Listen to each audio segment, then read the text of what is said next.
Hey guys, this is Mr. Pilla here. Today is Monday, March 30th, 2020. We are going to be learning about these cycles of matter today, but before we do, I need to make this perfectly clear. If you have not already done so, you need to go back and watch the video on how to fill out worksheets for this class, okay? And there's a couple reasons for that. Number one is we're going to be doing a worksheet today, okay? The other reason is we're going to be doing worksheets a lot from here on out. Okay, so if you don't know how to do the worksheet, then you're not going to want to turn it in and you're not going to receive credit, and then you wind up with a zero. And I don't want anyone to wind up with zeros in this class, okay? So what you need to do is you need to go back to the week 3 instructions folder, open the video that says how to fill out worksheets for this class, okay? So if you have not done that, stop right here, go back and watch that video, okay? Got it? Good. So, like I said, we are going to be learning about the cycles of matter today. The way we're going to do this is I'm going to show you my PowerPoint presentation, just like how I would in class. I'm going to discuss that PowerPoint with you, just like I would in class. And if through the video that you're watching, you have any sort of comments or questions or concerns, if you don't understand something, please make sure that you email me or send me a message on Remind, and I'll get back to you as soon as I can. All right, guys, let's get started. And again, today we are talking about the cycling of matter, right? So let's take a look at this. What does cycling of matter mean? Well, I see two key terms, right? I see cycle and I see matter. Well, what's a cycle? A cycle is just some sort of series of events that gets repeated, right, in some sort of order. So ultimately, you have something that moves from one position to the next, but ultimately winds up back where it started. Matter is just any kind of object or anything in the universe that has some sort of mass to it and takes up space, right? So when we talk about the cycling of matter, we're talking about some sort of material that is moving from position to position and ultimately winding back where it started, right? The types of matter that we're going to focus on are water, carbon, nitrogen, and phosphorus. And the reason why we're focusing on those four is because they're crucial to life, right? All living things require water. All living things require carbon. All living things require nitrogen. All living things require phosphorus. So what we're going to focus on is how those pieces of matter cycle through our environment. And we're going to start here with the water cycle, right?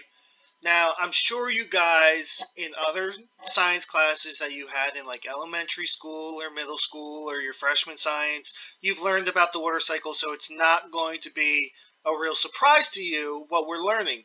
But I did want to start with the water cycle because it gives you that sort of mindset of how cycling matter works, right? Because with the water cycle, you have this continuous movement of water into the air, onto the land, back to water sources, back into the air, back onto land, back on the water sources, and so on and so forth. It's this constant movement of water that's just never stopping. It's always cycling, okay? Now, you've probably at least heard of the three parts of the water cycle: evaporation, condensation, precipitation, okay? With evaporation, you have water that is in its liquid form. It's on the surface of the planet. And what happens? It gets warmed up by the sun. It turns from a liquid into a gas, and that gas rises into the atmosphere. Then you have condensation, where that gas that was in the atmosphere, it cools down because the higher up into the atmosphere you go, the colder it gets. So it cools down, and because of that, it's no longer a gas, it's turning back into a liquid. So that's condensation. And eventually you get enough water buildup that water then returns to the earth through the form of precipitation. And precipitation can be rain, it can be snow, it can be sleet, any form of falling water, okay? And then once that water returns back to the planet, eventually it'll get evaporated again to be condensated to get again to be precipitated again, and the cycle continues. Now, this one here, transpiration, might be a term that you have not yet heard of. And with transpiration, this is evaporation that happens with plants. Plants, as we know, take in water, right? But there's times where the plants will release their excess water, and that excess water then gets evaporated into the atmosphere. So that's transpiration, where plants are releasing their water that ultimately becomes evaporated into the atmosphere. And that's a pretty important step in the water cycle in a lot of places around the world, especially tropical rainforests, where you have a lot of plant life that holds in a lot of moisture and can release that moisture through this process of transpiration. Okay, so here's a picture that helps represent the water cycle. Okay, again, we have evaporation, where the sun is warming up water that's on the surface of the planet. That water then goes from being a liquid into a gas because it's being heated up, and that gas rises into the atmosphere until it reaches a point where it starts to cool down, and because it's cooling down, it's no longer a gas, it's turning back into a liquid. Enough liquid builds up that eventually we have precipitation, where that liquid then falls back to the earth in the form of either rain or snow or sleet or ice or any sort of water, right? And when it returns to the earth, there's a couple of things it's going to do here. It's either going to be taken up by some plants, it'll return to some sort of water source as runoff, it can go into the ground, okay? But ultimately, the water that returns to the Earth's surface is eventually again going to be evaporated. And as we had said before, it could even be transpired through plants, transpiration, right? Where plants release that excess water that ultimately gets evaporated because it's being warmed by the sun, and that liquid water turns into a gas form of water, which is released into the atmosphere. All right, so that is the water cycle. And next we have the carbon cycle. Now, what you're going to find with these next couple of cycles with carbon, nitrogen, and phosphorus is that they're not so clean and easy compared to the water cycle, which was just water moving from the air to the surface of the planet, back into the atmosphere, back to the surface of the planet, back into the atmosphere, and so on and so forth, never stopping. With the rest of these cycles, they don't move in a nice, clear, one direction sort of path. They move in a lot of different paths. It's almost like a web that they're just constantly moving from one place to the next, but it's never just one way that they go. It's a number of ways that they can go, like a number of different paths, right? So with the carbon cycle, you have this process by which carbon is cycled between the atmosphere, land, water, and organisms.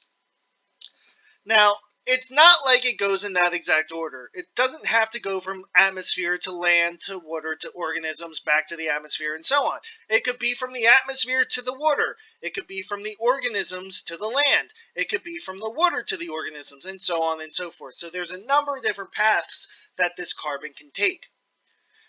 Now, the cool thing about carbon is that when it cycles, there's a short-term way it can cycle, meaning that it moves very fast, or a long-term cycle, meaning that it makes a couple of stops and it just stays in that one stop for a really long time. So let's talk about the short-term first. An example of this is with photosynthesis. Now, photosynthesis is something producers do when they, are trying to obtain energy for their daily lives, right?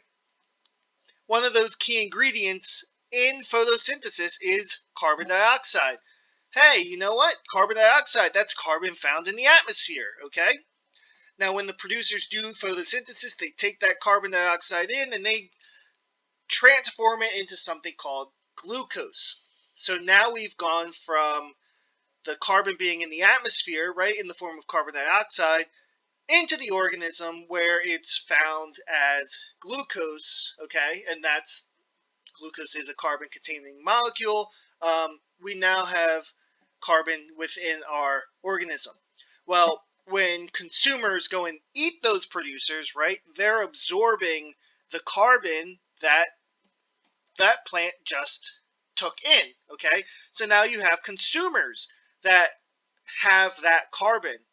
And the thing about consumers is they go through something called cellular respiration. So when you guys breathe, you're breathing in oxygen, right? But you're breathing out carbon dioxide.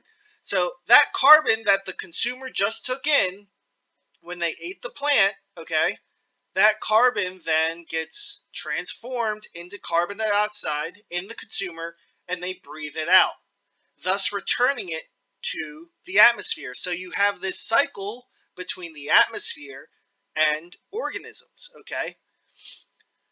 Now, a couple other sort of cycles that are a little more long-term cycle storage places. Carbon can be stored as carbonate in limestone, okay? So that's an example of carbon being found in the land. And that carbon is essentially just stuck there until it gets released by some sort of process. It can be stored in organisms as energy storage, okay? So you guys contain carbon. All sort of life forms contain some sort of carbon, okay? And that carbon usually stays within you unless you're going through that cellular respiration process of releasing that carbon or releasing carbon through other ways. Or when an organism ultimately dies and it gets decomposed by decomposers, it also releases that carbon there, okay? But carbon can stay within organisms in long-term storage molecules, okay? And it can be stored in fossil fuels, and we're going to talk about fossil fuels later on in this class, okay? We're going to talk about fossil fuels and how they contain a lot of carbon and how it is that we're releasing a lot of that carbon. So if you take a look here, I'm not going to ask you to know this entire picture, okay? I'm not going to ask you to know every single way that carbon moves through the environment.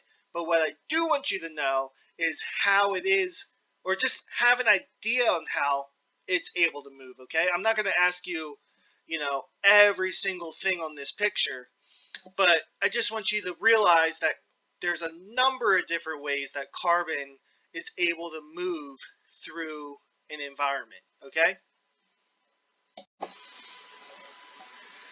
Next, we're going to talk about the nitrogen cycle. Now, there is a number of ways that nitrogen moves throughout an ecosystem, right?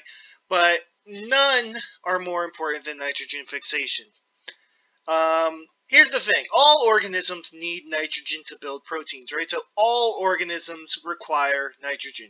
You require nitrogen, your dog requires nitrogen, the plants outside require nitrogen. Every organism needs nitrogen in one form or another, right? Now, luckily for us, right, we talked about this when we talked about the atmosphere. Nitrogen makes up 78% of the atmosphere. So there's a ton of nitrogen already there for us in our atmosphere. Here's the thing, though. Most organisms cannot use atmospheric nitrogen. Atmospheric nitrogen is in the form of N2, right? It's diatomic nitrogen, N2. We cannot do anything with N2. We can try to breathe it in as much as we want. It'll go into our lungs, but ultimately, our bodies aren't going to do anything with it, okay? So, how do we take this nitrogen, this large source of nitrogen that's found in our atmosphere, and use it? Luckily for us, we have these things called nitrogen-fixing bacteria. Nitrogen-fixing bacteria, they're typically found in soil, right? And what they do is they take the nitrogen that's in the atmosphere, they take that atmospheric nitrogen, and they convert it into ammonia. Ammonia has the formula of NH3, okay? So it's no longer that N2, it's that NH3. Other bacteria then that are in the soil are going to convert that ammonia into nitrates, okay? So now we have a different form of nitrogen. We started with atmospheric nitrogen, it got converted into ammonia, and now we're converting that ammonia into nitrate. And it's nitrate in which the plants can use that nitrogen, okay? Plants aren't able to use atmospheric nitrogen, they're not so much able to use ammonia, but they can use nitrate. And when nitrate is then present in the soil, they will take that nitrate in and they will use that nitrogen. Well, then what about us? How do we get the nitrogen? Simple. When we eat the plants that took in the nitrates, we then get that nitrogen. So we get nitrogen through our food. Okay? So plants are getting that nitrogen through this nitrogen fixation process. All right? And then when the plants get eaten, they pass along that nitrogen to the consumers, aka us. All right? And that's how we obtain our nitrogen. Now, as I said, nitrogen can be moved throughout an environment through a number of ways, okay? But the main thing I want you to know is that process of nitrogen fixation, where um, nitrogen is being taken from the atmosphere and it's being converted in a way that allows organisms to take it in. And finally, we have the phosphorus cycle. We're not going to spend too much time on the phosphorus cycle because there's nothing, to be honest, all that exciting about the phosphorus cycle. But there is something that is unique about the phosphorus cycle compared to the other three cycles, actually. So if you've noticed with the water cycle, with the carbon cycle, with the nitrogen cycle, they all have a means of winding up in our atmosphere, right? Water goes into the atmosphere through evaporation, right? That water moves up into the atmosphere when it evaporates. Carbon cycle, you have carbon in the atmosphere in the form of carbon dioxide and other sort of carbon gases. The nitrogen cycle, we have a ton of nitrogen in our atmosphere. The phosphorus cycle does not include the atmosphere. Phosphorus rarely occurs as a gas. So there is phosphorus in our atmosphere, but it's in such low quantities that it really does not play a role in the phosphorus cycle. So the movement of phosphorus really only occurs through soil, water, and organisms. Okay? So a lot of phosphorus can be found in rocks, and when rocks erode, they release a lot of that phosphorus. Okay, and that phosphorus can either be released into our soil for plants to take in, and then when we eat the plants, we get the phosphorus. It can be released into water. Okay, and ultimately, as I had said, organisms also contain that phosphorus. So if you take a look here, um, as I had said before, there's no means of that phosphorus winding up in our atmosphere. It's really just winding up in a number of different locations on the surface of the planet, whether it's in soil, in rocks, in water, or within us as organisms, okay? So that's all for today.